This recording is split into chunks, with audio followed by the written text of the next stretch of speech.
on Cinco de Mayo. Yes, this is kind of a fun evening tonight. We may even break open a cerveza in honor of Cinco de Mayo tonight. And traveling Robert is having a live session, so I know he's having an IPA. So that's pretty cool. But thanks for attending. We've got a lot of cool folks in here already. Michael, good to see you, sir. And Ron, hello from New York and Las Vegas. Look at this. This is great. And California's coming in. That's fantastic. We got a big show tonight. We have no guests, but we are honoring Happy Cinco de Mayo. I should have went to the dollar store and got myself a sombrero, but oh well. Coming at you live from Ashland, Kentucky. Where in the world is Ashland, Kentucky? Well, it's kind of in the northeast corner, bordering West Virginia almost, and kind of near Louisville. You can see there on the map, and we are coming at you live from there. I rolled into a KOA. I've been street camping and harvest hosting the last 4 days. I'm here to do some Volta training. Let me zoom in there so you can see that a little bit differently. But boy, are we on a roll at Go Small, Live Large. Wait until you see this agenda. This is all the places going to be by the end of May and the first week in June. And holy cow, I got to tell you, I am really excited. We've got some super big events planned. We got a couple of announcements tonight. We got a couple of announcements next week. I've been really working hard to get some, pressing some flesh, as it were, socially just, of course.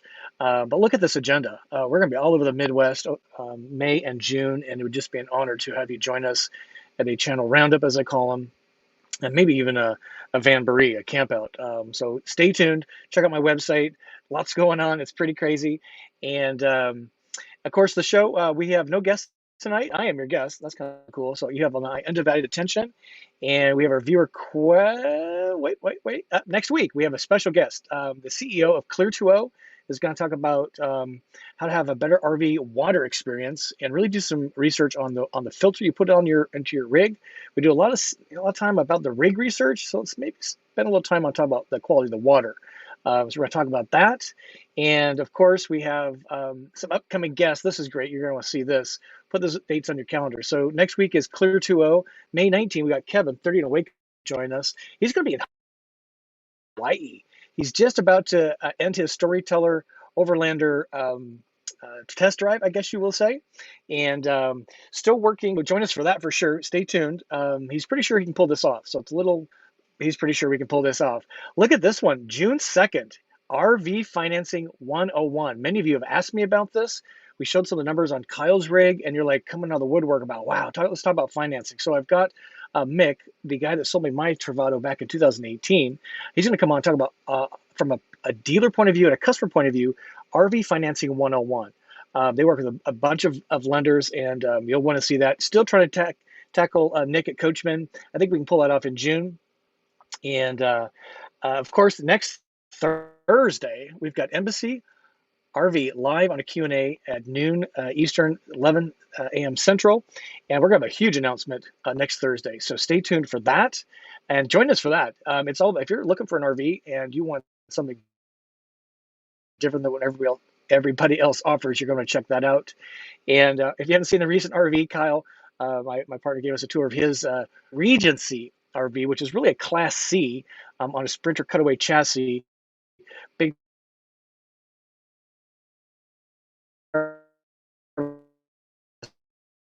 And I was pretty amazed. Everybody was pretty spit with Kyle's rig. We're going to got our question of the week, which is about that rig. And he wanted to do a comparison, the noise in his rig versus mine. So we actually have that for. And of course, we've got our news. I wasn't. And of course, our recommendation of the week, which is around some storage options. And we got song of the week, pet pick of the week, and of course, live Q&A throughout the hour. So folks are flooding in. I got to close my screen. The bugs are coming in. Sorry. Live. Sorry about that. You should have seen the size of that thing. Holy cow. Live Q&A. So let's see who's coming in tonight. And again, thanks for joining. This is just so exciting. El Paso. Love El Paso. Thank you, Phil, for coming in. Had a great time in El Paso when I was there. I was running from the freezing weather. It snowed in El Paso that day anyway. Rochester, look at this. Get your questions coming in. This is your chance to kind of ask Scott anything tonight. You have my undivided attention. And it would just be an honor to answer your questions. RVs, what am I seeing out here roaming around? I've been full-time in my van since February 2019. That is 26 months of continuous living in my 21-foot camper van. So you got to have some questions. What do I eat? Where do I go? How do I plan? Waste tanks, fresh water tanks. I street camped in Bristol, Tennessee last night. That was an amazing experience. That was so cool. Charles from St. Missouri. Here it is. Sorry, my thing working. There it goes. St. Charles, Missouri. Yes, hello.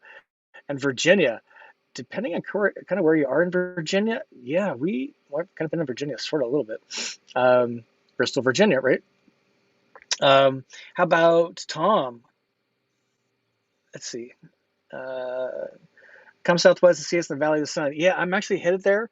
I'm probably gonna have a really big channel announcement. I'm really changing things up. I don't want to pre-announce, but yeah, Southwest is on my list.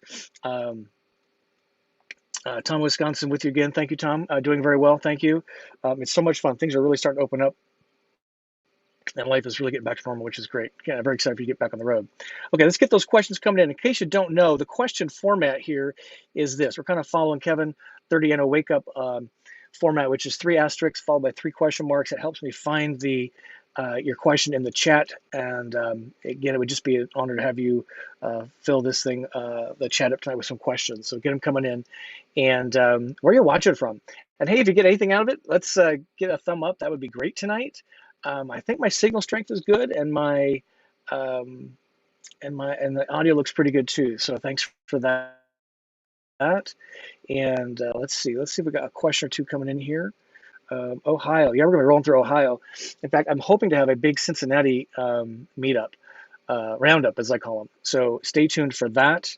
I love Cincinnati. There's some great Harvest Host sites there. It's, Ohio River, right? So on one side is Cincinnati, the other side is Kentucky. Can't remember the name.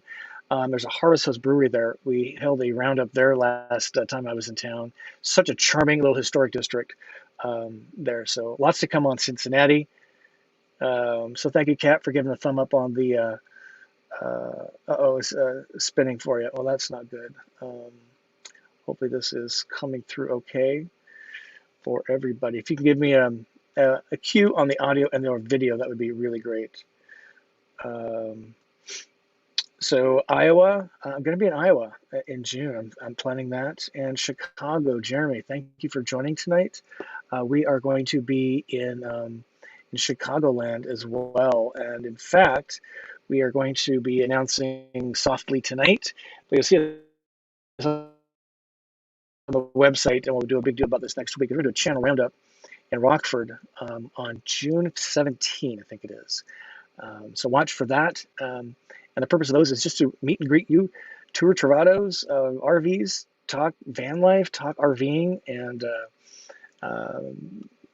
Mick at Winnebago Motorhomes in Rockford is whom I bought my rig from, and he's again going to host us, which is great. And then we go drink craft beer at the Prairie Brewery there in Rockford. It's pretty great on the river. So here's a couple of questions coming in. So Nomadic wants to know, did I hear about the woman in Salt Lake City got shafted by a General RV? No, did not. There's always a horror story. Hopefully it wasn't anything too significant, but no, I'm not aware of that.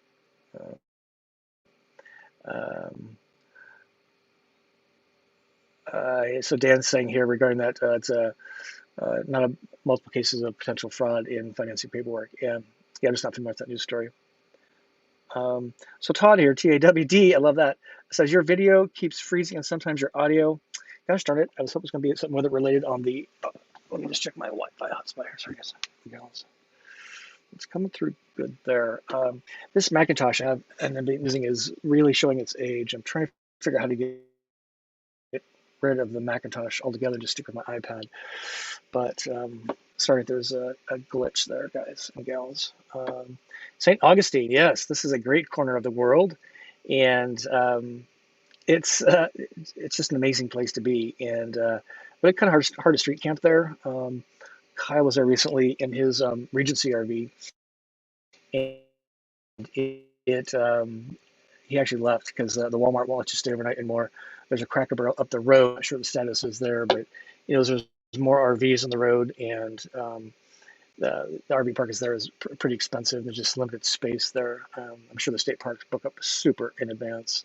When I was there a couple of years ago, I was able to stay at the Walmart for a couple nights, and the Cracker Barrel, and the state park. It was an amazing state park. Can't remember the name, but that corner of Florida is just really, really great. Looks like my video is freezing. I'm sorry for that. Hopefully, we'll come back.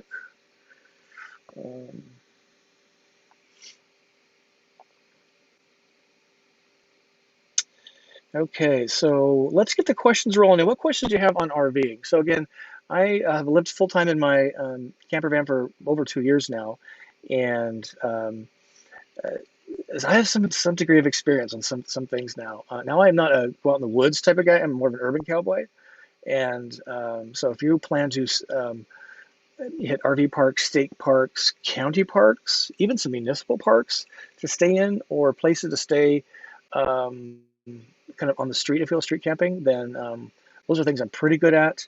And we have a little bit of experience now with the RV generator, which is pretty cool. And so this is great. So the Matic is saying they put in an $83,000 balloon payment. Yeah, that's why it's important to read the paperwork. But yeah, that's not cool from anybody's perspective, right? So here's a good question. Do you understand the site pass fees for national parks? I have an access pass. Why pay to get in? It's a good question. I did have a Great America Pass or whatever it's called. It's good for 1 year. You pay then it was $80, and it got you in a lot of state parks for free. Some there was a little bit of an upcharge from my experience, but a lot of the parks these days just charging you to get in, underfunded and overrun with people, and it's hard to keep up with the maintenance and site improvements. I recently stayed in a national forest outside of Columbia, South Carolina, 1 hour, called the Brick House Campground. That's the boondocking video I just posted recently. It cost you $5 a night, even though there was zero services. You had a vault toilet and a garbage service, and that was it. Cool campground, cool neighbors, and yeah, just every place I go, it's just, I think, kind of part of the game now. Even though our taxes places without anything or a small upcharge by that pass. So if I hit national parks a lot, I would definitely get that. I think I visited 3 maybe on mine. I just find national parks hard to get into. You have to book quite a ways in advance, and the cancellation fees, in my experience, is really pretty punishing. And they charge you. I just got an update from Texas State Parks, I think it was. They charge like an online $10 convenience fee to book online. You do all the work yourself. It's just kind of funny. It's maybe the system got put together by Ticketmaster. I don't know. So it's kind of interesting. Maybe some folks know about that. Yeah, hopefully it's sounding better now. Sorry about that. Sometimes just one of the biggest headaches of an RVer, and really tough when you're going live. So thanks for your patience. Dorman, Jay Dorman, hello. How are you doing today? Merry-go-round, good to see you.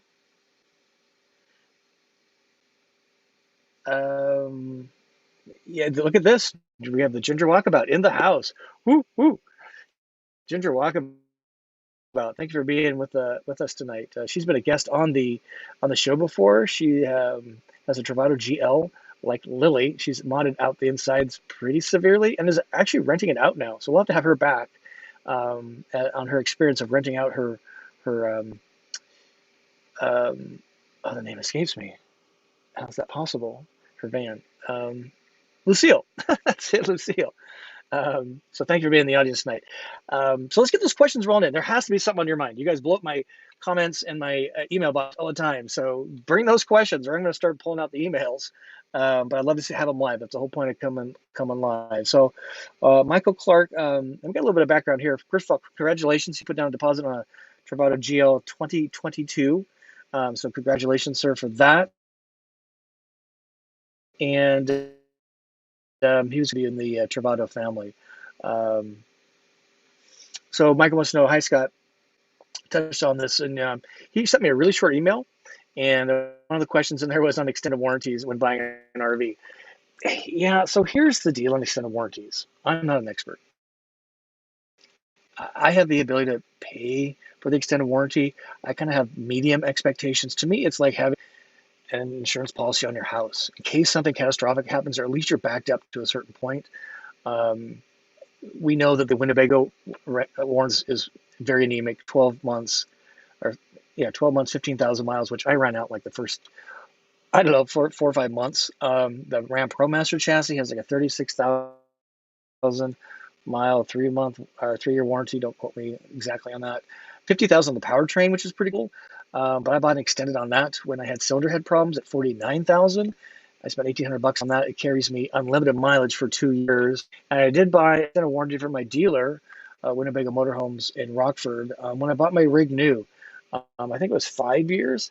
I've had so few problems with the rig. I really haven't had to invoke any of those extended warranties yet. So maybe knock on wood, right?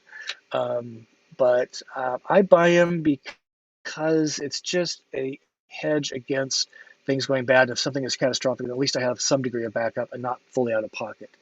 Now, how you want to buy them, and the dealers are really good about selling you this and the per month. And I mean, really, folks, in the scheme of things, if you're buying a $120,000 van, a $5,000 warranty over the course of the next 5 years, you're going to actually use that over financed over 20 years. It's just a peace of mind. Excuse me, just a peace of mind for me. So many of you will disagree with me. Many of you will find them a ripoff.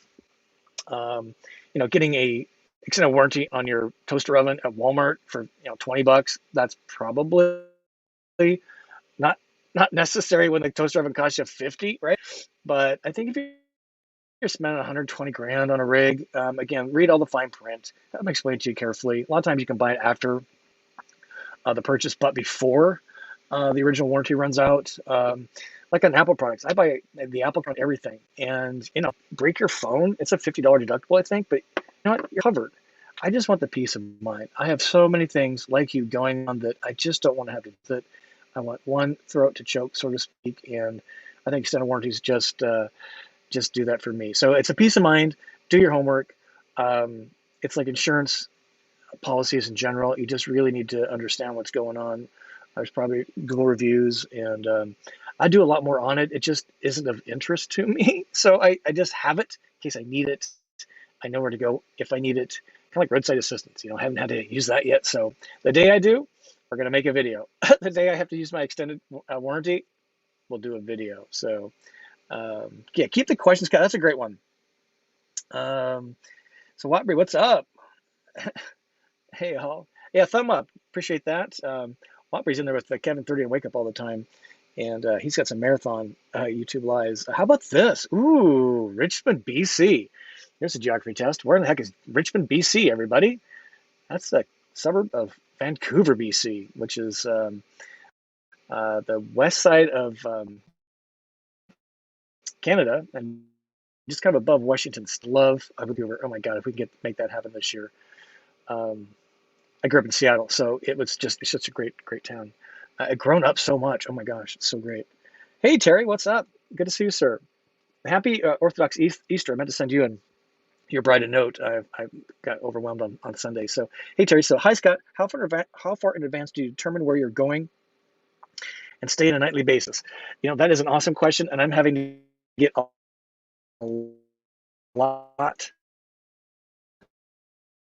lot more organized. Let me show you if I can get this where I am planning certainly monthly and even by week now.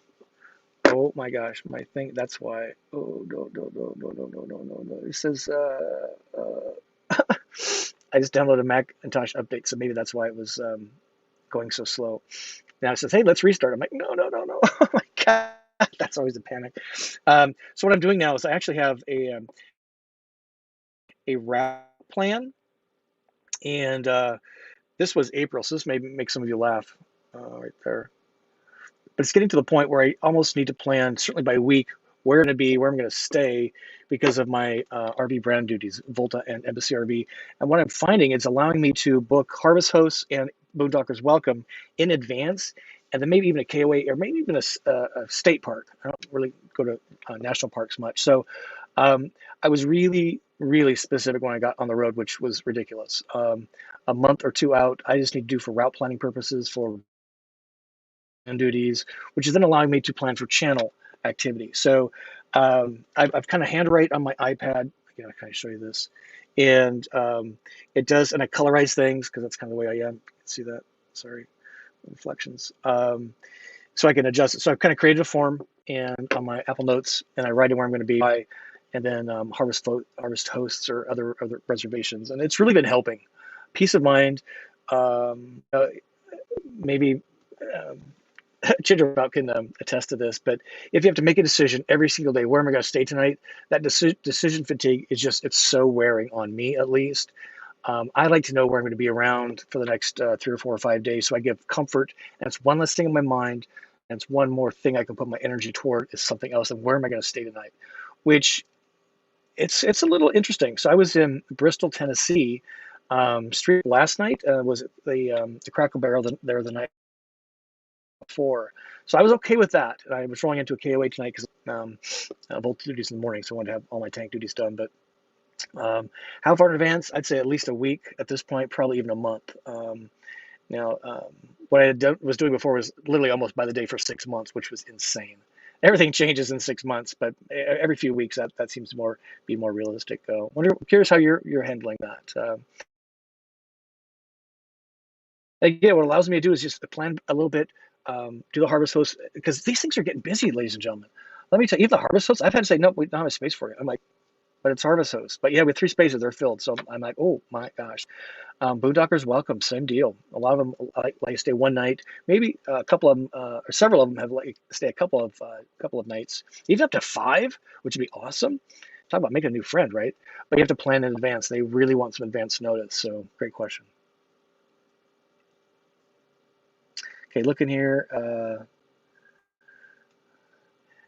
Yes, Ginger Walkabout. Lucille! How could I forget that? All I could think was whiskey. Whiskey dog. So this is a good question. Excuse me, I did get on Zyrtec like crazy. The spring has sprung and dried my nose.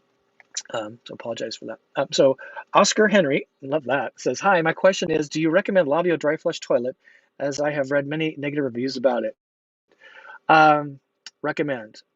I don't recommend things unless I personally have used them or you, the viewers, have used them. So I don't really recommend it. I do know that the Embassy RV, our good friend Terry there, he's going to be on the exclusive YouTube live next Thursday. That would be a great question to pose to him. He's demoed it before.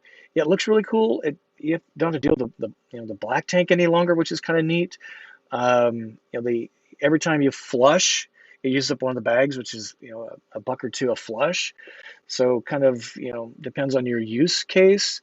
If you don't want to deal with the black tank, and I gotta tell you, ladies and gentlemen, the black tank is so easy. I don't know why it's such a bugaboo for so many folks, but it's just so easy. It's odor free, and whole tank duty is done in literally 5 minutes. 8 if you're going to do Santee flush. So I can't recommend one way or the other. Terry Minix at Embassy RV crows about it, says all of his customers want it. So I'm going to go on good authority there that that's how customers want to use their restroom in their rig. So, uh-oh. Big news on the rental sitch. Okay, you're going to have to help us with that. Yeah, give us but great question, Oscar. I wish I had a better answer for you. I just find it kind of fascinating that a lot of people spend so much energy looking for something else, even cassette toilets. I see folks now kind of carrying their cassette toilets around, and I just don't, I can't imagine, unless it's number one only. I just can't imagine carrying your stuff in and dumping it. So there we go. Thanks, Kathy. Keep those questions coming in. Let's see, Simi Valley. Ooh, wow, would that be cool? That would be great. This thing's jumping around. Sorry, folks.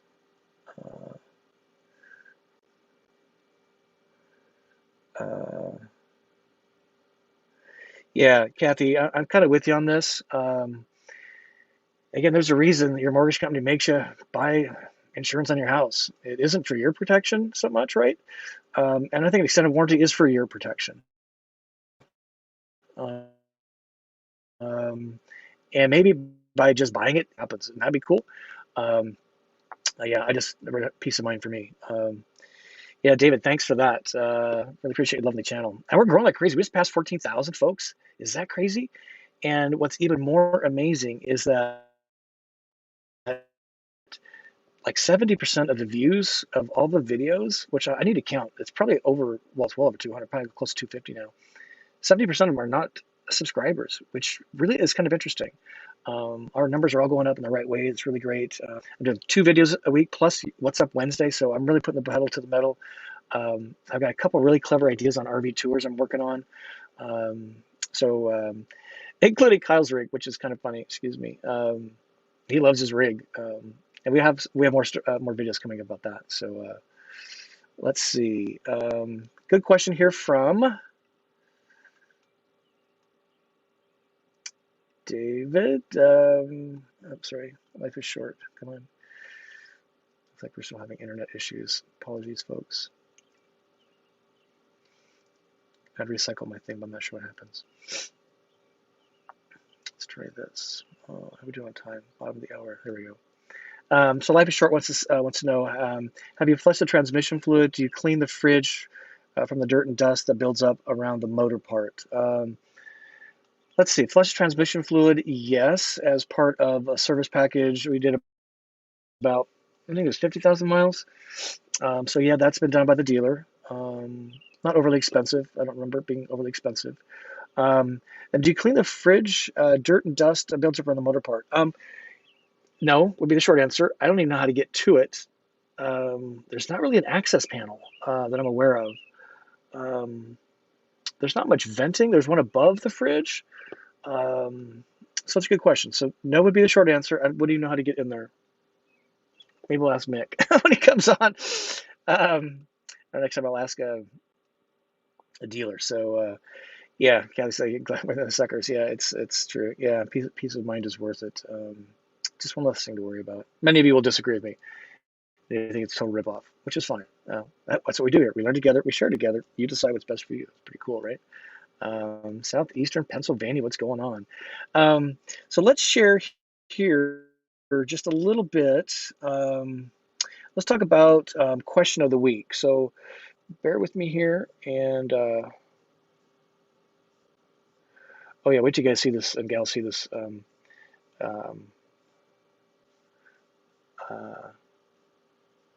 RV news. Sorry, I've kind of lost track of my thing here. So maybe do one more call. So Todd wants to say more on Kyle's scooter, please. Yeah, so that's a really expensive scooter. Want to guess the price? I'll say it's more than 500 and less than 1500. And you can kind of determine there what's going on. It's he loves his scooter. It's allows him to get around. I prefer biking myself because he gets a little exercise in, right? But he scooters and I ride my bike when we're together, and it's the way he likes to roll. And he loves it. He goes 35 miles an hour. It's crazy fast. It's $1,000 for that thing, but he loves it. Excuse me, and it's hard to keep up with him. So let's take a look at this. So bottom of the hour, let's switch gears just a little bit to RV news. Are you ready for this?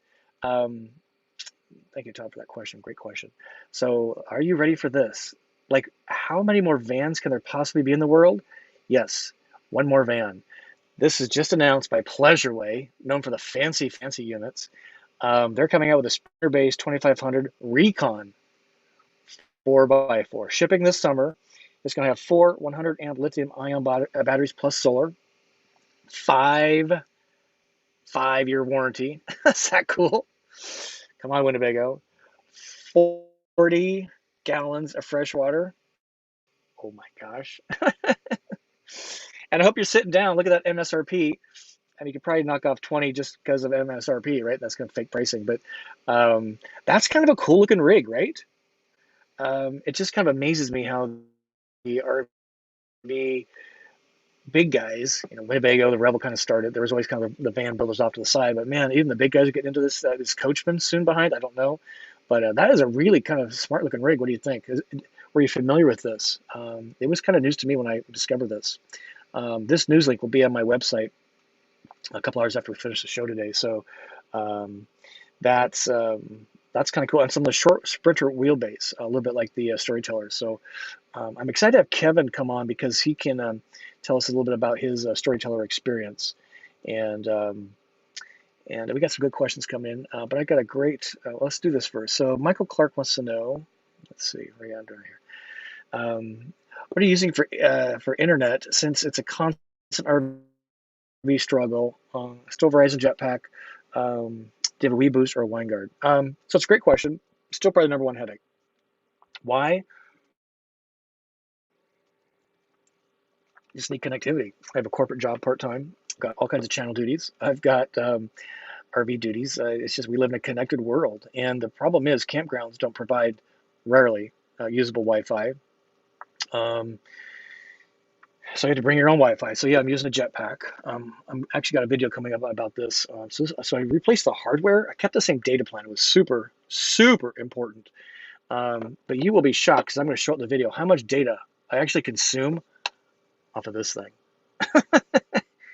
Because when you're in your house, you just have no concept of how much data is being consumed. And I'm going to show you day by day over a 3-day period how much data goes through this jetpack. It's approaching 500 gigabytes. That's a half a terabyte on this device. Plus this, plus my iPad, which is unlimited from Verizon. I'll probably get nearly 100 gigabytes out of that in a month. And I've been going to coffee shops more because things are opening up, which is great news. I haven't tried a library lately, but they're usually a pretty good resource. So I'm hoping this ability to go to places that have good Wi-Fi and sit for a while is going to be kind of going back to norm because it's been a massive headache. And the problem is that the carriers just really don't have unlimited plans anymore. And that's not really what the video will be about. It'll be about just understanding the consumption of, because I think it's like, oh yeah, I just got my hotspot. Yeah, it's 30 gigabytes. I do that in a day in most cases. So still using Verizon. It's an unlimited plan. So I get routinely 300 to 500 gigabytes out of this in a 30-day cycle. And around 400, they really start throttling me back on that. But I pay $65 a month. It's unlimited. I've had it for almost 2.5 years, 2 years since I've been full time. So about 25 months. This is the first time changing the hardware because the battery was getting swollen on the other one. It was really getting kind of scary, and it was pretty scary. So I want to get new hardware, which hasn't changed anything. I think the access is actually worse, and it constantly just wants to turn off. I can't figure it out. Wii Boost. So I have a Wii Boost. It's not really a cellular signal problem because it shows good signal, right? You guys can see that. I always have 2, 3, 4, 5 bars, but it's just I don't know. It's just an irritant. I had great speed coming into the show tonight. 25 up and probably 20 down, which is perfectly lovely. So I don't have a Wii Boost. I don't. I think Ginger Walkabout had one. I know Kevin did, so we'll ask him about him. But I haven't gone that route. Maybe I need to. But then you have something to your Winegard. So I've discontinued using the Winegard for a intermediary. What I used to do is connect this to the Winegard and then run my device off the Winegard, which I learned from the interview with them that's really a latency issue. So I'm actually getting worse speeds at the device level. So now I'm just running everything off of this. And if I go into a campground that has really good Wi-Fi, then I would connect the Winegard to that. So I'm not using my Winegard nearly as much as I had because I wasn't using it correctly. And if I could put a SIM card in it with an unlimited data plan, I would probably do that pretty quick. So it's a great question. Continues to be a headache. I would have kind of the point, I guess, to just have a number of sources, because if you just think you're going to get away with a hotspot on this, I don't think so. Wait till you see the data. It's just crazy.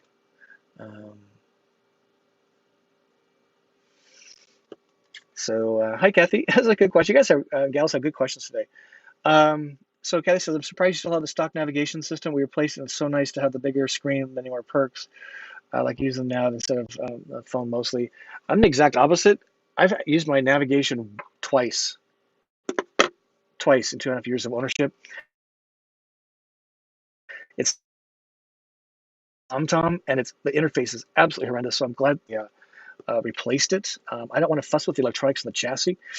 Ginger Walkabout did that and had mixed results. I think happy at the end, but I just do everything off my phone. It's so easy, and so I don't want to use a SIRI to invoke navigation, and it just takes me there, and it's seconds.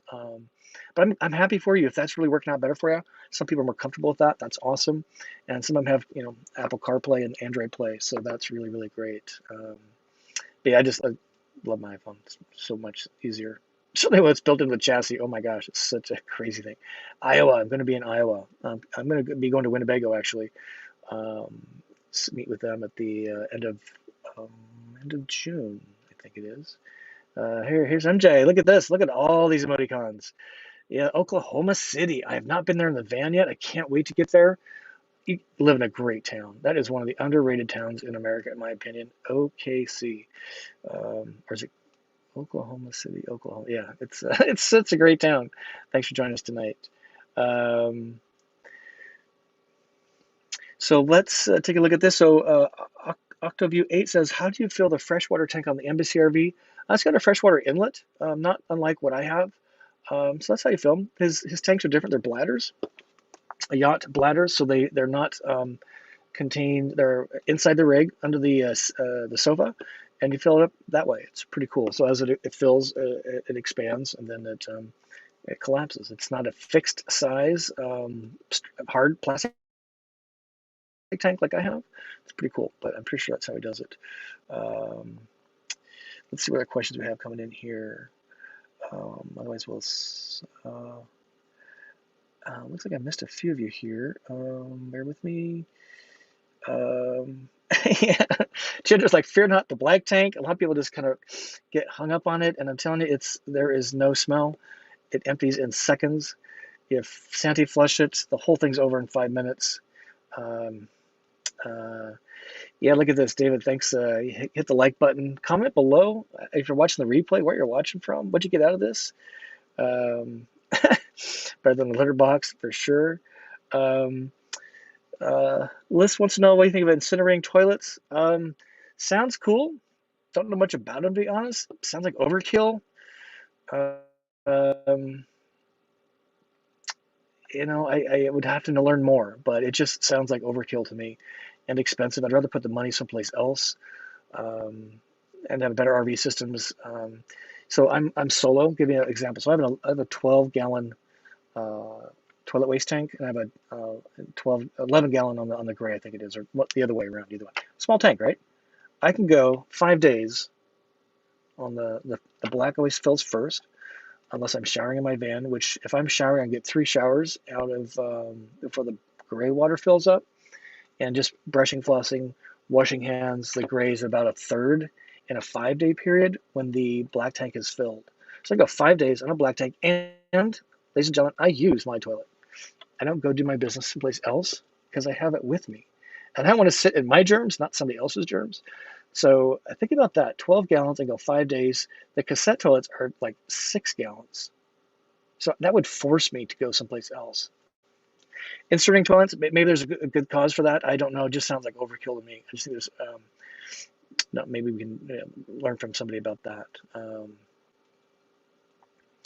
That's a good question. So Larry wants to know, how do you schedule your maintenance to your van?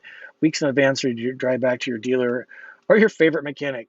Yeah, that's a great question. So although I have an extended warranty on the powertrain, not the overall van, when I start going for more service, I'm going to find an independent Ram dealer. I don't know what your experience is on dealerships, but you make an appointment and they come in and they don't even really inspect it. You drop it off, and then they call you back and say, here's the problems, and now you make another appointment to actually get it repaired, or they hold it for the duration of the repair, whatever it is. So I'm just looking for a good quality Ram ProMaster independent mechanic, unless it's something covered by that extended warranty that's really catastrophic, in which case I'll take it to a dealer. But other than that, I'm kind of done with the dealers. Mixed results overall, but the brakes on this rig were just replaced by Tire King in Florida. They did a great job. Arguably a little expensive, but I burned out the rotors, burned out the pads, and it was $1,000, which to me is pretty reasonable. And a dealer would at least be that much, I'm pretty sure. And they did it afternoon while I waited. It was the greatest thing. Try that with a dealer. Yeah, and just I don't know. There's so many places to have a better customer experience these days. Have you been to an RV service dealer lately? So Todd wants to know why you guys and gals have some great questions tonight. I need to hurry. What's your miles per gallon on Kyle's rig? So on my rig, I get about, so it's gasoline, 6-cylinder, front wheel drive. It's about 300 horsepower. I actually don't know what his horsepower is. I get about 12 in the city and 15, 18 on the highway. And he's getting a little bit better on both. I'd probably say 15 in the city and 20, 23-ish on the highway. It's diesel, turbo.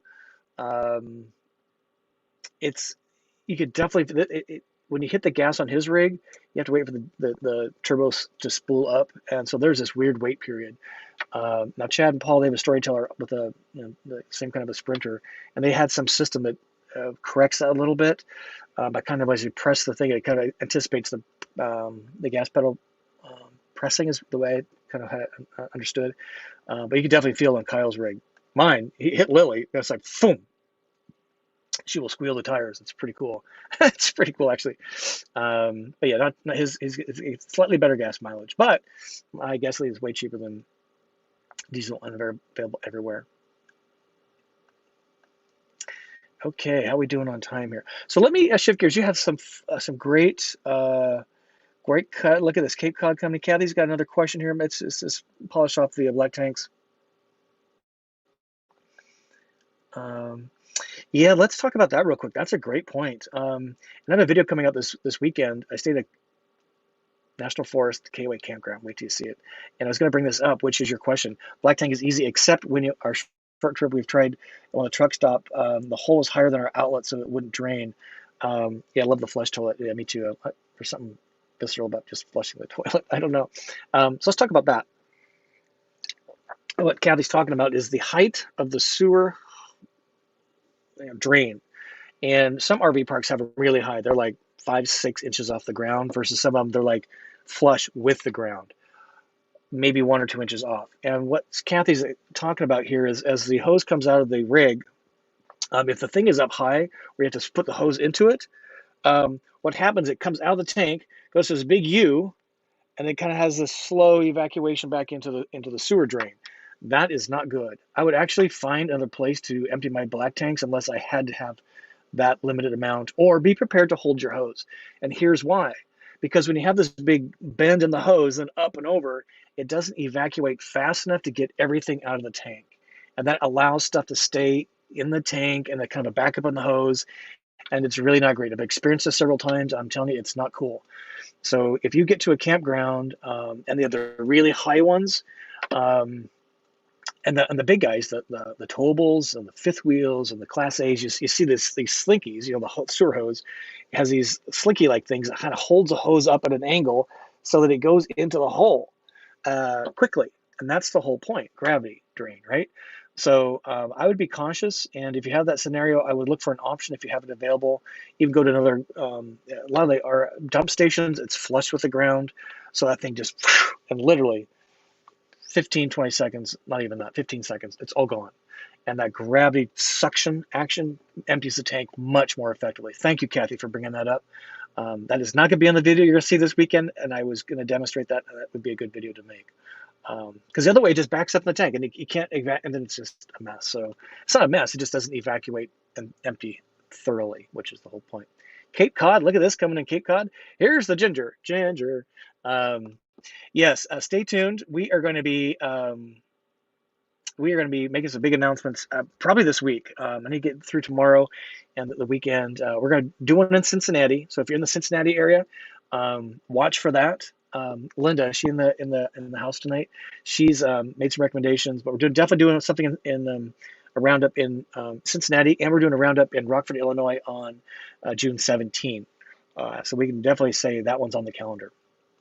Stay tuned. And we're going to be in Vegas for Halloween with the Escapers. I think Ginger's going there, and I'm for this close to pulling the trigger on the Escapers July 4th thing. So that's welcome to all RVers, including channel folks and whatever. So great question. Okay, let me share this with you. We've got about 15 minutes left. You guys have some, gals have some really great questions coming in tonight. We might go a little long. It's just great to be with you. I love our host, love our guests, but you know, the questions are on them and between you and them, and you know, there's a great conversation about that topic, which I think is really cool. But tonight you have my attention, which is great. Okay, let's shift gears here to the viewer question of the week, and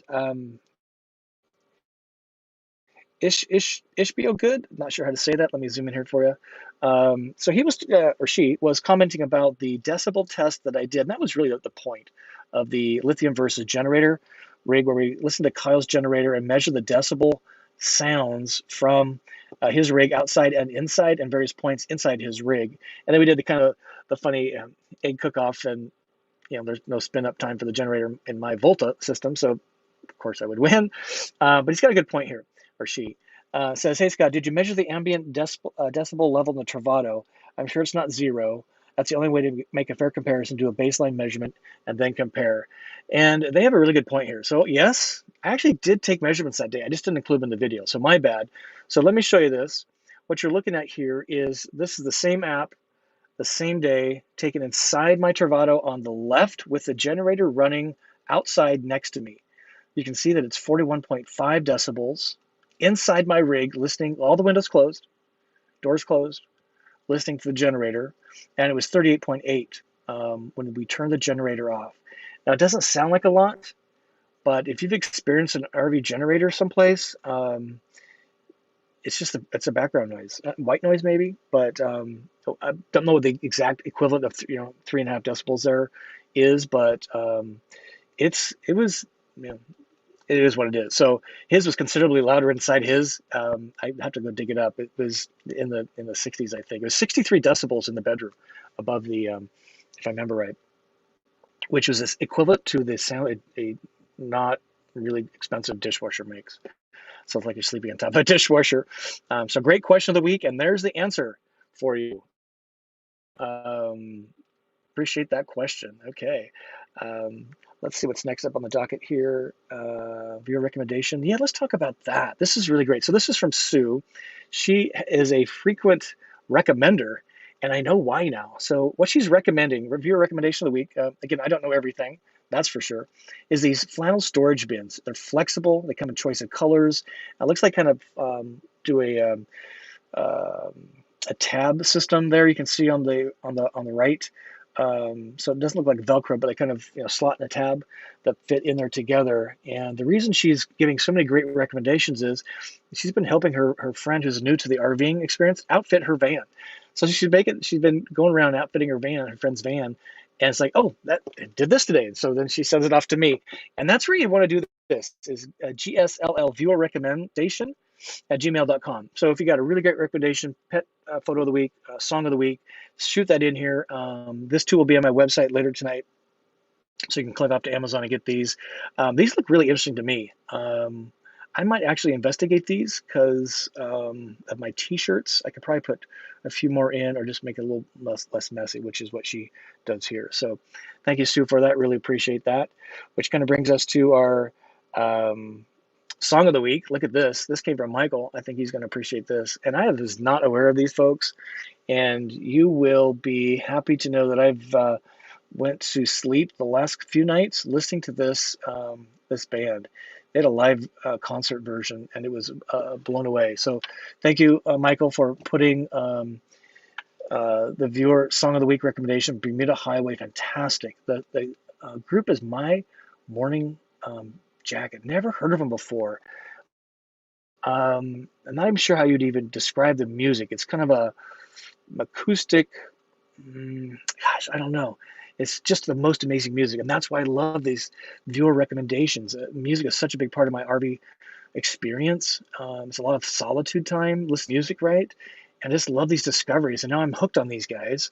It's 4 guys, and they've been doing a lot of stuff. They had a whole bunch of albums, and this acoustic one is really good. So thank you again so much for recommending this. If you get your music app out and pull this song up, You will not, I don't think, be disappointed. It's not country.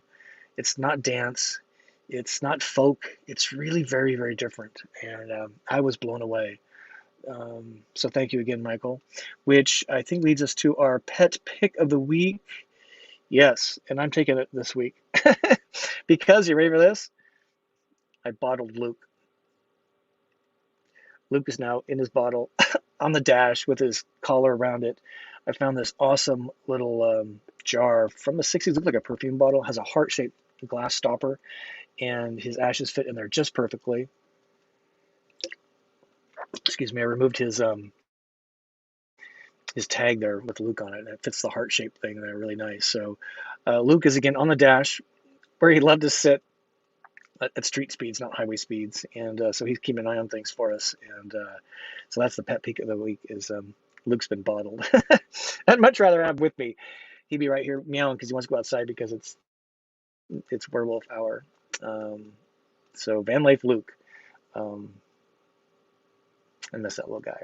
Although it's getting a little easier. It's been he died March 6th, I think it was. So April, May. It's been 60 days, so it's getting a little easier. Definitely gonna get a cat. Dog's cool, but I think I'm just a cat guy. Cat dad. Yeah. Okay. A few more of your questions here. Let's see. Yeah, let's go for that. Right. Let's see. There's some good ones up here. Let's see, Mouseburg, I talked about that. We got Kathy's. Cape Cod, man, I can't wait to get to the East Coast up there. It's not going to happen this year. But I can't wait to get up there, so thank you for doing that. Yeah, Oscar, so there's two ways to do this. So if you have a specific recommendation for this show, What's Up Wednesday, pet pick, viewer recommendation, song of the week, you saw the email. So it's GSLL, viewer recommendation at gmail.com. The other one is go small, live large at gmail.com, and that's where the general stuff goes. There's a form on my website. You can fill that out. I'm a little behind, not too bad, but that's a great place to go. You can hit me up on Instagram. You should follow me.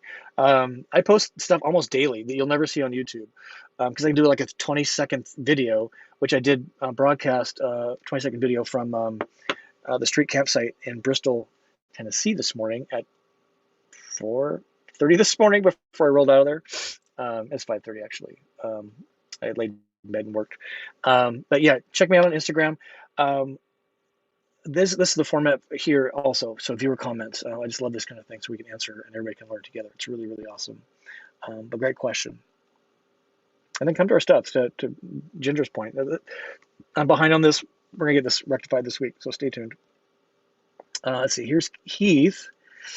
Great question. Says, hi, Scott. When you're urban camping on the street, do you try to maintain anonymity, or do you not mind if people know you're living in your van? That's an awesome question, and I am always in favor of anonymity. Hard to say.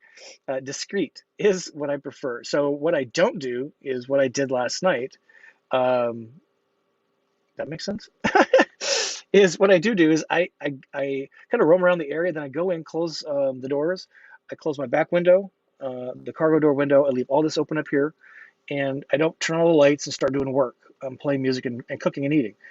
Do that someplace else until you get to your street campsite for the night, parking spot really. And then it's lights out mode for sleeping. I usually kind of retire around 10 or 11 and wake up pretty early, 5 or 6 a.m. And it was such a great night of sleep last night on 6th Avenue and Main Street on Bristol, Tennessee. It was so quiet with a gentle rain. It was just spectacular. So yeah, I don't want to give away that I'm in the van sleeping. I think that's a big no-no. I'm definitely not putting out any gear. I'm definitely not putting on a bunch of light. I'm definitely not putting on a bunch of noise. It's literally just to sleep. I've been exploring the neighborhood, usually going in. Now to Cracker Barrel or a Walmart, something like that, I'm a little more normal, lights, music, because I'm in a place where having attention drawn to me, they're aware that I'm there, they being the commercial business, so I'm not worried about it. But what I don't want to do is draw attention to myself, which is why a Volta system is great. The rig was hot yesterday. I ran the air conditioner for about an hour to cool it down inside, and total silence. It was pretty amazing. If you don't have a Volta system, you'd have to run a generator, which is fine if that's the way you roll. yeah, it's small towns are a little different. I get away with a lot more with small towns, even smaller than Bristol. Bristol's a kind of a good sized town. Great question. Kathy's got a great one here. This takes a tremendous amount of money and convincing from my counseling services. Kathy, please advise how I can get my husband into his own van. What kind of van does he want? What would excite him? Um, what's wrong with his and hers vans? That would be kind of cool, right? Um, maybe we want to do van life instead of the Class A. You can get two vans for about the price of a good Class A. And it was fun with me and Kyle roaming around Savannah. Um, we did stuff all day. We ate a meal together at a restaurant or a bar or something like that, even at one of the other's rigs, and then was lights out for the night. He doesn't like my rig for that, and I don't like his rig for his reasons. So it was perfect. Woke up next morning, had coffee together. It's kind of like visiting your neighbor, best friends, whatever, and it's really kind of a cool way to go. Um, so I would say, what kind of van would get him excited? That's a great question. Yeah, the price of these things are really getting pretty pricey, aren't they? In fact, Michael's I think he said that the storytellers are they're taking no more orders for this year. They're all into 2022, I think he said, and they're going up like 20%. I'm actually going to reach out and see if they'll come join us on the show. I think it'd be really cool. I'm still working on Coachman, and yeah, no Volta, so who knows what they're going to be using there. That's not good. Let's see how we doing on time. We've got a few more minutes. You gals have some great questions coming in.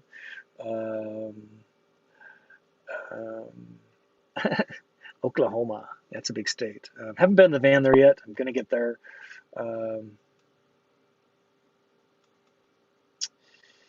Yeah, so Life is Short says, my vent is above the fridge. I cleaned mine, 2 screws, amazing the clogged dirt, hoping it makes the fridge live longer. Um, I have the microwave above mine. There's a fascia around the microwave. Maybe that's what she's talking about. I'm looking at the microwave. Sorry for looking off camera. There's a vent around the bedroom side. Maybe we'll explore with that. One thing I did recently, this is kind of interesting. If you have a van, you've been using it, maybe Ginger's probably done this, is I went around with a screwdriver, Phillips screwdriver, and I went on the outside first and tightened up all the screws. I was kind of shocked at how many screws were loose. I mean, 70,000 miles and the punishing roads I've been on with this rig. Not surprised, but a little surprised at how every one of them took a little bit of a tweak. A couple of them way more than a little. And I've done that on the inside. I think just tightening up all the screws, the window frames, the fascias around the appliances, all the hinges, just keep everything tight so they don't start to back out. Because that in and out action, I think, is what kind of gets them loose. But maybe we'll try that. I don't know. I need to clean my Max Air fan. That's what needs some serious attention. So Ginger's got a little bit of a suggestion here on the Verizon. Pays $150 a month, unlimited Verizon plan. I use it only when I'm in the van because you can't get it anymore and don't want to let it go. Yeah, and that's kind of the same way with this. I was super adamant with the guy. I'll replace the hardware, but I cannot modify my unlimited $65.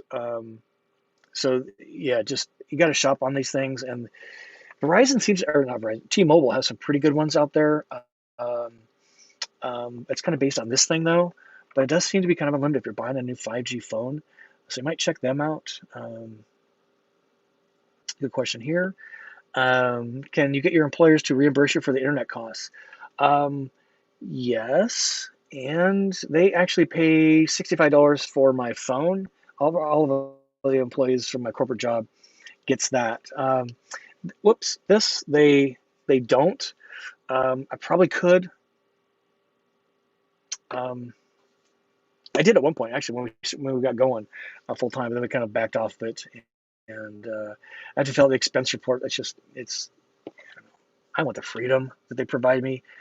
$65 a month, kind of not that big a deal for me. I'm super weird, I know. I just want the experience, want the freedom. I want what I'm able to do with them, and just a nickel and dime. But hey, for some of you, it's a great point. And if that is one less expense and something else will to pay for it, like they're paying for the cell bill here anyway. So great question. I would, if you can go down that path, absolutely do it. Check. A lot of people have probably gotten their internet at home expensed out now because they've been working from home. So why not, right? What's the difference? Oh, it's 7 o'clock. Let's get a few more questions in here. Whoa, look at this. Unbelievable. The two people that got my ass in gear. Joe and Kate, how are you? Look at this. Oh my God, I am so thrilled. So if you haven't, if you don't follow their, I'm gonna start crying. Yeah, if you don't follow their channel, you guys are amazing. Thanks for popping in. Yeah, we will catch up. Just the most amazing two people, Joe and Kate, and that's where there's a couple of people back then doing van stuff, and they were in a Heimer, and I met them. It was so cute. I met them at one of their channel roundups in Milwaukee at the Milwaukee brewery, right? And I was so nervous. I was so nervous. I'm like, I'm meeting some stars, and they were just so gracious. Got a tour of the rig, got the pictures, and then saw them at the January Super Show, right, in 2019. Actually, had a little bit of the devil water there and whiskey. Joe's really into coffee. He would be horrified at my coffee program. But wow, Joe and Kate in the house. That is really cool. Thank you so much. Give a thumb up for Joe and Kate joining us. It'd be great to have our paths cross. And they have a very different rig now. They've been through several of them. They have this really cool camper now, and they take their camper some amazing places that you couldn't do in a van, really. We could probably do it in a Sprinter, with the storytellers. Always my heroes. I mean, literally, it was Joe and Kate that got me over the hump. And I told Kyle, I said, see, they're doing it. They're living in a van, and they got a YouTube channel. They were always my go-to. Um, wow, thanks for being here tonight. I'm going to take a screenshot of that. Hold on. That's really awesome. Um, that is so great. Thank you for joining us. Yeah, if you haven't been to their channel, please go subscribe. They're the real deal. And their van life stuff early was really a huge inspiration for what I'm doing here. And I need to get back to some of that on the RV channel that never takes you any places. And we're changing that. That is a huge change coming up starting now, the last couple of videos.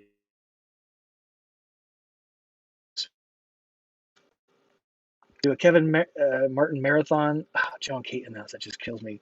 And Ginger is like, uh, she's running up to the van fridge to check it out. That's funny.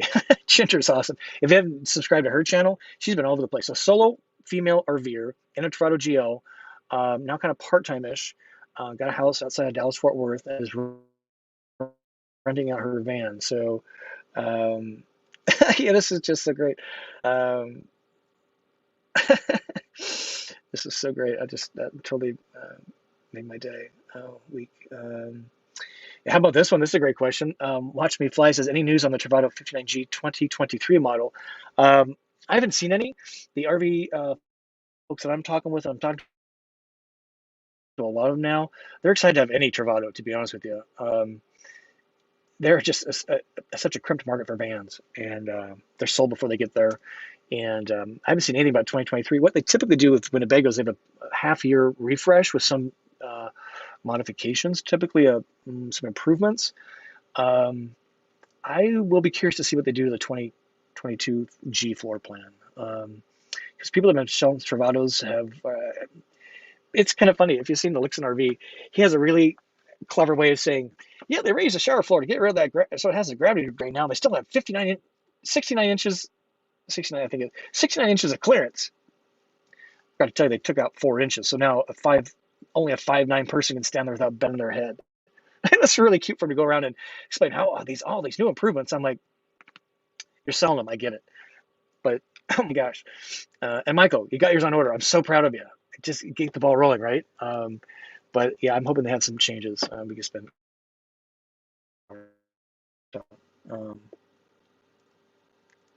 Yeah, this is kind of interesting. I think Ginger did the same thing, right? Put a Kenwood in. Yeah, so she's right here. So the new ones, I think Winnebago's doing this, if I got that right. At least the way Lixon's talking about it, it's and even Winnebago on their website. I think it's a Winnebago install. Don't hold me to that, but definitely there's improvements there, and that would be nice. I would like to have those. All right, this is my ignorance. Who is Leon Russell? I guess it's a sports person. Maybe it's a country music star. I don't know. Let's see. Jane Miller in the house. Look at this. Jane. Are you still in Arizona? She's been hanging out. Let's see. James wants to know, where did I find the scheduled maintenance for the van? I've looked and Googled and can't find it. Still in Balmy, 99 degrees. Girl, it's time to get out of Arizona. It's getting hot. Maybe even in Texas too. Oh my gosh, 100 degrees in a van, dark van like yours. AC runs 24/7. Probably the manual. Unlike the Mercedes, the Sprinter or my ProMaster doesn't tell you when it needs to be serviced, but the dealers, when you make an appointment, they can pull up the VIN number and it tells you what services are needed at what mileage. But it's probably in the manual. That would be an interesting video to make too.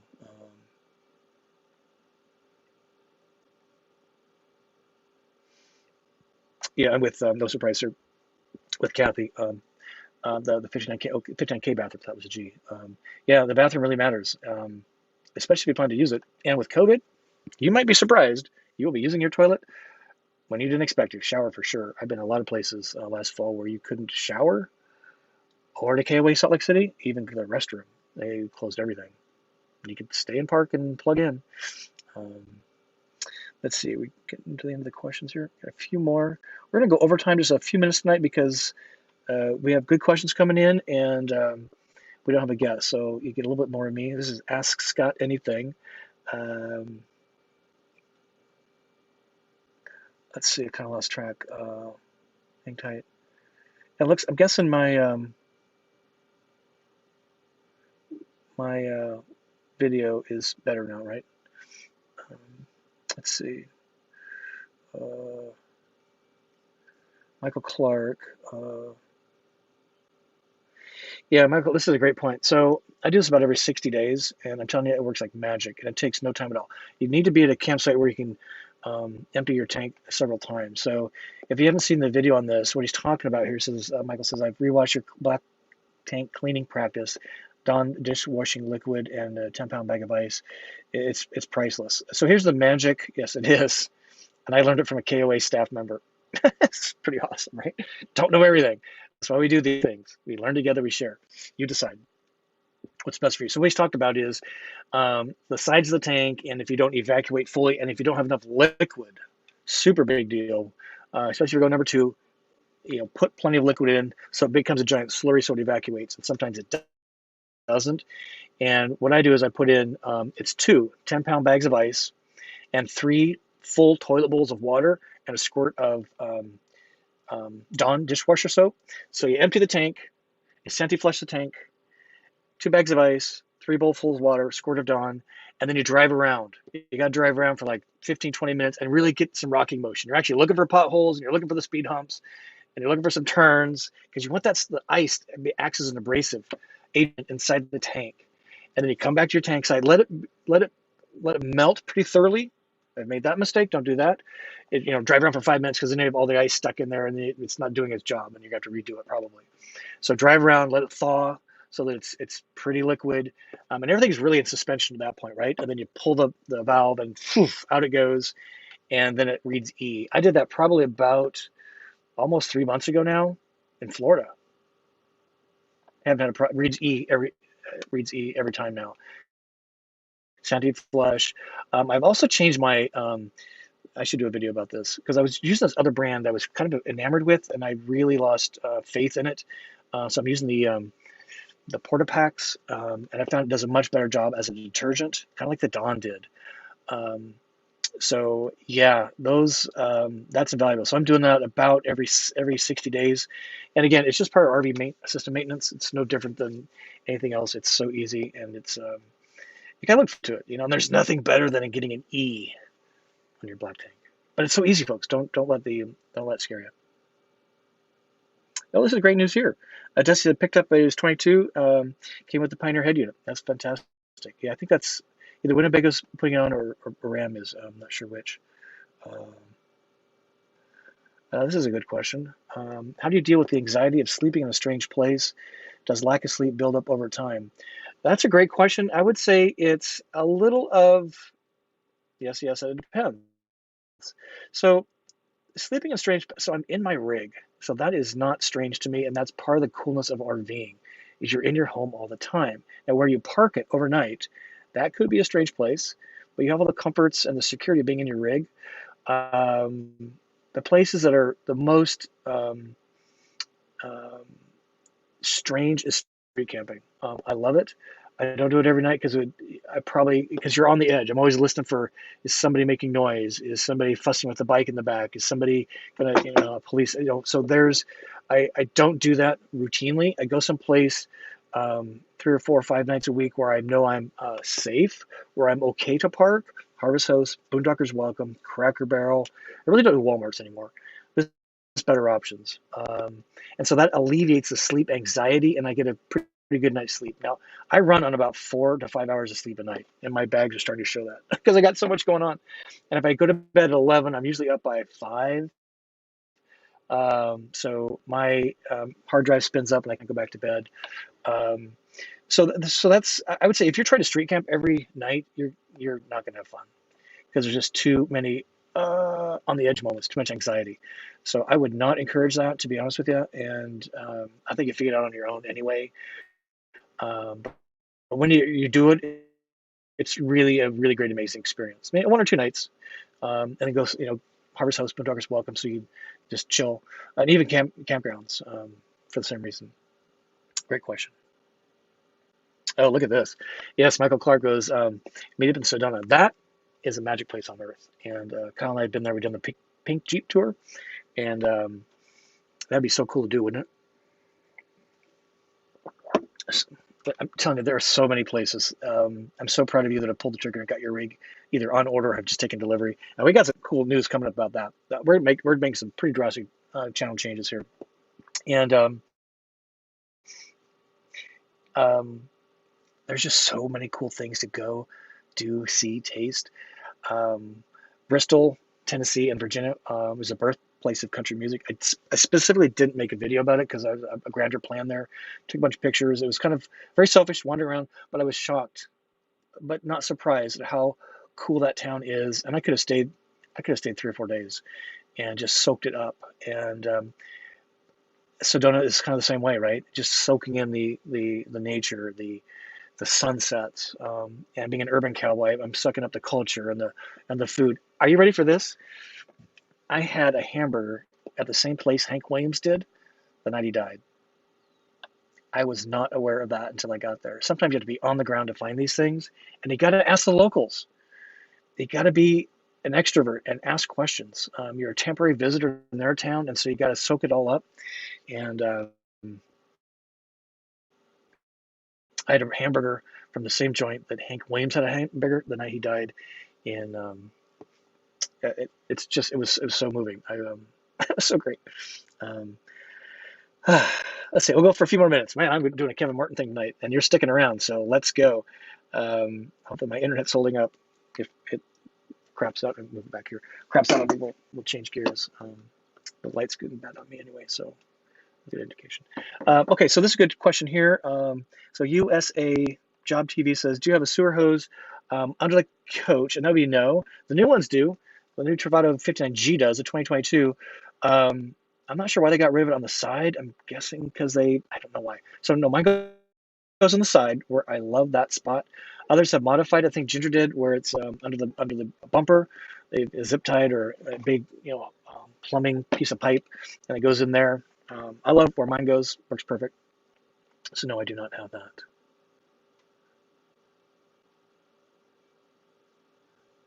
Scanning here. Hey, John. Thanks for tuning in tonight. Planning a purchase of a 2022 Coachman Nova. Which of the two floor plans do you prefer, 22C or RB? I love the Coachman. We're going to be meeting with Nick at Coachman when I get to Elkhart, and we got a lot of big ideas. To answer your question, it would be really a ball toss. I like the rear bath because it was spacious and functional. It had the second wall, so you could open up your back door and not have your toilet exposed to everybody. They really thought that out well. The cabinetry is so awesome. I would have to kind of think through the practicality of both baths. What I'm concerned about in either is two twin beds, and I don't want to live in my bedroom. So if there's a way I could remove one of the beds and turn it into like a almost like a standing office place or something like that. But it's really, think through your use case. How are you going to use that? Spend time in both. Think through your day and your night and days throughout the week and how you want to run through that, because they're pretty different. Um, um, it would be a Baltos. The C, which has a side um, um, bathroom, I probably would lean toward that. Why? Just because I want the garage storage in the back. Um, I don't want to fill up I couldn't do what I do now, which is my guitar, my 4-gallon external portable, and my grill, and my gym bag, and a pair of cowboy boots, and my chair all fits under my bed in about a 3 foot by 2 foot space, and then it's 2 foot underneath the bed. Could do that with a rear bath. And that's probably why I wouldn't choose that, because I want that stuff with me. I use my grill all the time. My guitar, that's a different story. We're working on that too. But just because I want the open space, I want a hallway, I want to be able to have garage storage in the back. But I'm really excited for you. Coach makes it beautiful. And I would probably not get it beyond, because I don't want the height, I want the width. And the Nova on the ProMaster gives you the width. So kudos on that. Stay tuned. Yeah, as soon as we get Nick tuned in for the What's Up Wednesday, that's going to be a hot show. Oh, so Kat's spun up our question, or our song of the week, which I think is what she's referring to here, which is My Morning Jacket. It is kind of a really cool sound, right? I fell asleep to this last night in downtown Bristol. I should have listened to country, but these cats were on my iPad. There's on Apple Music, there's a live acoustic concert, and it was really fantastic. Yeah, so this is the viewer that Mike's recommended this, and I'm so glad you did. Thank you, sir. This is the kind of stuff I love. I just love learning from you. It's so amazing. So I'm going to be hooked on this band for the next week. That's the way I roll. I can't get enough of it. So Jenny Davis, we'll go for like 5 more minutes. Man, this is like Kevin 30 and Wake Up Marathon. We got great questions and you're sticking around, so this is awesome. So Jenny wants to know, Scott, you said before you wouldn't have a Mercedes Sprinter. Can you explain why, and maybe compare Ford Transit and ProMaster?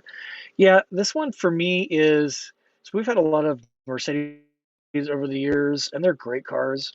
We've had sedans, or the E-Class Mercedes particularly, and we've had the a sports car, a Mercedes AMG Coupe, C63, love that car. But on the Sprinter in particular, and the Mercedes experience we've had, maintenance is expensive. Not everybody can work on them. You got to take them to a dealer largely, and they have great experiences. I mean, you get a white glove treatment there, let me tell you. And they have hot Wi-Fi and amazing coffee. On the Sprinter in particular, it's diesel. Did not want diesel. Specifically, did not want diesel. Didn't want Mercedes. Reasons discussed. And you pay a premium. I mean, just like a Mercedes car, you just pay a premium, and there's reasons for that. And of the three chassis, the Sprinter's kind of in between. So the Transit's the narrowest and the tallest. So I don't need the head height. I'm 5'10", and the cowboy boot's 5'11". I want width.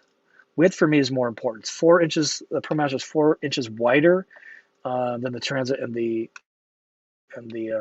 Transit. So width for me, I mean, in these little spaces, the hallways make such a difference. I actually probably wouldn't have a chair, because when it folds up, it's about 3 to 4 inches. So that amount of space allows me to store my chair. So that's why. Gasoline engine, gasoline cheap and plentiful, no turbos. And I just like the Sprinter has all these safety features. So Kyle says all this safety stuff, and it's, for me, very distracting. When you actually look at the rear view mirror when you're making a left turn, it's so weird. I mean, you're supposed to use your mirror, right, on the door. Then it vibrates if you're kind of crossing the line a little bit. I mean, those things are cool. I don't use cruise control at all, ever, because I don't want to be in control. I'm driving. I don't want to sit back and have a snooze and let the machine do the work, right? So, I mean, there's just a lot of reasons. But again, it boils down to, for me, floor plan. Each of those chassis have a specific number of features and pros and some cons. So I really think through what Why do you want an RV, which determines how RV systems enables your why, which then dictates what RV you should get, and what is based on a lot of times floor plans in a chassis. Embassy, you can have 3 floor plans on the 3 chassis, basically, which is pretty cool and very unusual. So hopefully that helped a little bit. It's a great question. Okay, let's see. Yeah, Michael's talking about his, he's seen it live 4 times. Wow. Yeah, he's got an amazing voice. I was pretty shocked. And he doesn't sound like he looks. I just love that when you close your eyes and hear somebody and you see him, you're like, holy cow, that doesn't sound anything like they look.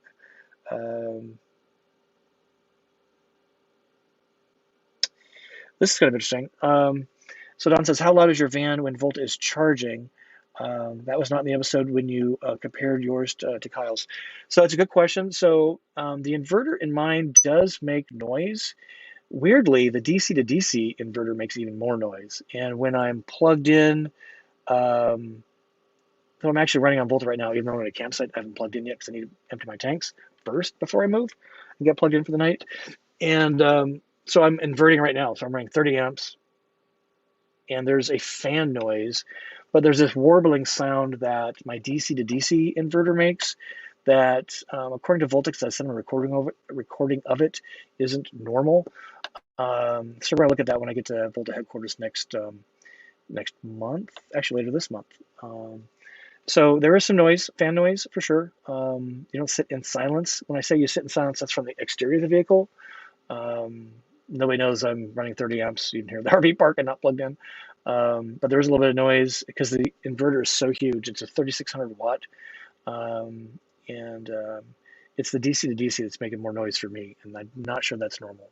Good question. Okay. Let's see. Interesting question, and the answer would be, question is, does your rig have a recirculating water system? Mine does not. The new Travatos do, my understanding, which is kind of cool. So what that does is, as you wait for the shower water, for example, to get the cold water out of the system so the hot water comes through, that is going, as I understand it, in back into the tank. So it's not going into a drain, it goes somewhere else. So you're recirculating until the hot water exposes itself. Need to know more about that, but mine does not do that. If I'm running, so this is kind of cool with the with my new faucet, and I still need to do a video about that. Ginger's oh, is that what he's talking about? So Ginger's here saying Domino's valid point. It's not an idle. It's 1500 RPM. It ain't quite. No, she's right. So if he's referring to when I'm doing a charge on demand session, it's pretty noisy. It's like running, the van at 1500 RPMs. It's very, it's not too bad inside. It's like, not too bad. Like a generator probably. The difference is I'm doing it on my time and schedule, my time and place, and I only run it for 1 or 2 hours. Like when I did the National Forest at the Boondocking Campfire video, I was there for 3 days. I ran 3 1-hour sessions in the course of 72 hours. And I had 30 amps on and off during that entire time. And that's the big difference, is it's done on my time and place so I can not annoy people. And a lot of times I'm actually charging to either cool or heat the rig, supplementing the cabin system. So it's pretty cool, but it definitely makes some noise. You'll want to be aware of that for sure. Okay, I think we're about, here's the Arissa's again. Hold on. Yes, MK was so much fun.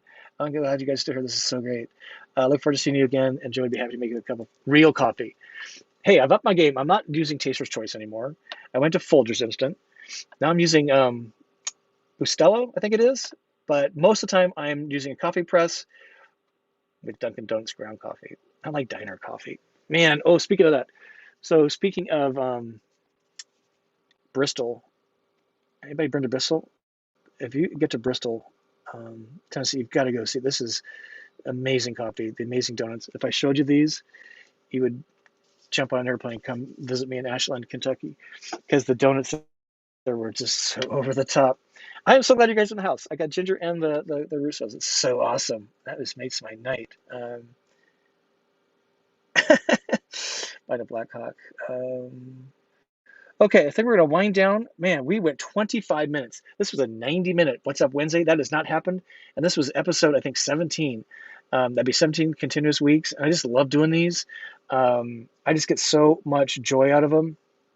And again, next week, what we have is if you're concerned about your RV systems, you really need to tune in. Got the CEO, Clear 2.0.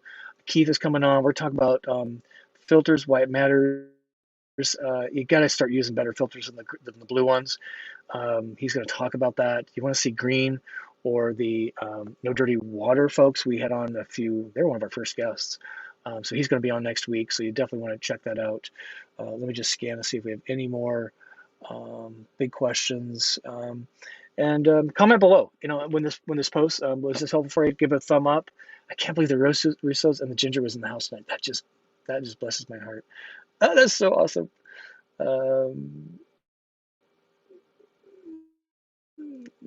Yeah, there's a couple more in here, but I just let's see. Ryan's got a good one here. Let's do Ryan's quick. He was one of my first frequent commenters. So great. So Ryan wants to know: is there a reasonable alternative to Amazon lockers for ordering and getting packages on the road?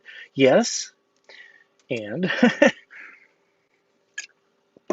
Amazon's a great solution because if there's a locker there, you show up you have 72 hours to pick up your package, but you can do it come on your place and time again, right? And a lot of the KOA campgrounds will take packages for you, and they're taking them now. They weren't always doing that. So if I am going to a campground, I'm expecting a package, and I'm a couple weeks out or a week out. None of the state campgrounds, none of the county, and just a commercial RV park or KOA. I would call them and say, "May I ship a package? Will you hold it for me? Here's my reservation number." Have a reservation first, and then they oftentimes let you ship stuff there. Great question.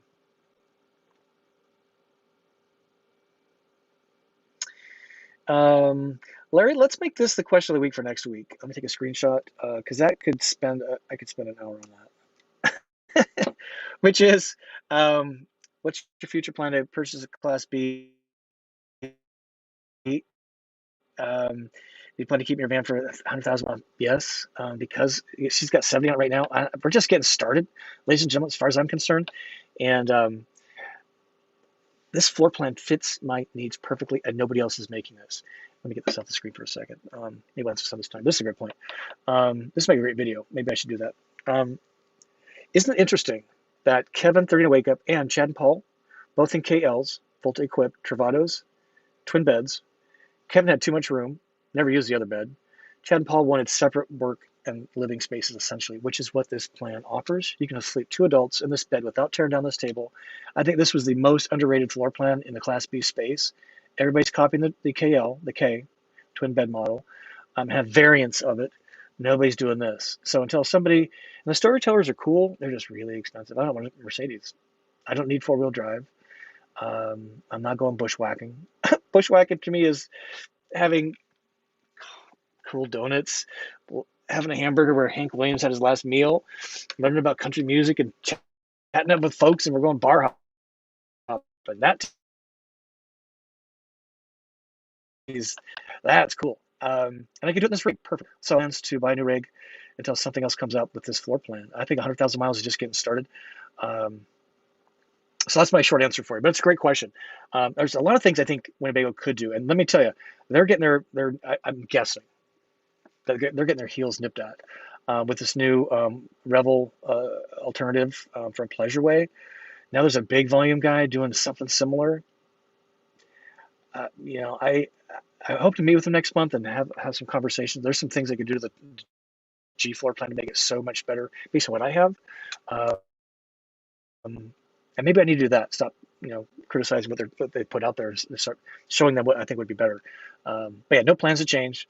And I just love my G. I love my Lily. It looks so cool. I'd have to replicate all that again. And it just fits my needs perfectly. And that's why it's really important to figure out why you want to RV. I did want to go up in the woods. I want to be an urban cowboy experiencing culture, meeting people, going to dive bars, learn about history. And this floor plan and full time from the get go. So this floor plan just gets me. Okay, a couple more. Oh, I know, Michael Clark.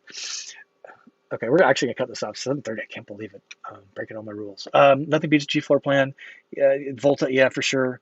The freedom is just unbridled. Um, and he says that it's a best floor plan out there, especially full timers. Yeah, I totally agree with you. We'll see what they happens. Some of the table changes in the second bed. I mean, it's kind of ironic. Sleep, carry four, but sleep two.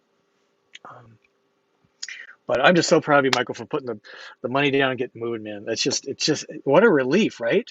Don't you feel better? Now I can shift gears from all the research, and it's like Christmas, right? All this build to Christmas. The whole thing's over in 20 minutes, and I got a mess to clean up. Now you can shift gears into what your next phase looks like. I'm so proud of you. It's just, and Ginger, maybe if the research still in here, can even attest to that or not. But man, once you make that decision, it's like buying that new house and you're waiting for the closing. All your energy shifts to what's next, and I'm so proud of you and all of those who've taken the leap of faith to get there. Okay, great questions tonight. Really proud of you. Each and every one of you had really great content tonight. Join us next week again. Clear 2.0, join us about water filters. So important. I drink the water from my RV. I don't stock the plastic bottle program. Not for me. I think there's a better way. It's called purifying your water on board, and super important. And after that, we have Kevin 30 and Wake Up coming on May 18, and RV financing coming up on the 2nd of June. So if any of that is of interest to you, you really want to keep tuned in to the What's Up Wednesday show. 90 minutes tonight, ladies and gentlemen. That might be a channel record. Certainly a What's Up Wednesday record. So thank you for hanging in there, and just bless each and every one of you guys and gals. Will never know how important you are to me and how you keep driving me forward. It's just the greatest thing I've ever experienced. And Joe and Kate in the house tonight, and the Ginger walkabout. Ginger, can't wait to see you. She's just my best girlfriend. In fact, I need to call you. There's something I want to talk about. Okay. Thank you very much. We'll see you soon. And until then, journey on.